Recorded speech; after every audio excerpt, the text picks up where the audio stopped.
For the next standard, we want to be able to solve an equation for a variable. So in this first one, we want to get x by itself. So oftentimes you can think of boxing around it. To get x all alone, we want to move the 3 and the 5 from around it.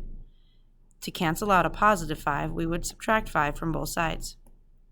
Now, a y and a minus 5 don't necessarily go together in any way, so we just write them by each other. Now, to cancel out 3 times x, we would divide by 3. The trick is we want to divide by 3 on both sides. Everything on this left side needs to divide by 3.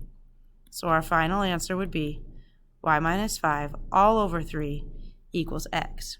We have now successfully isolated x by itself. Or another example, let's say we want to get r by itself in this formula without any numbers at all. It's a little odd feeling because you're not actually getting a value at the end of it. But the goal is to get r all alone. So instead of multiplying by t, we could divide by t, because t divided by t makes 1.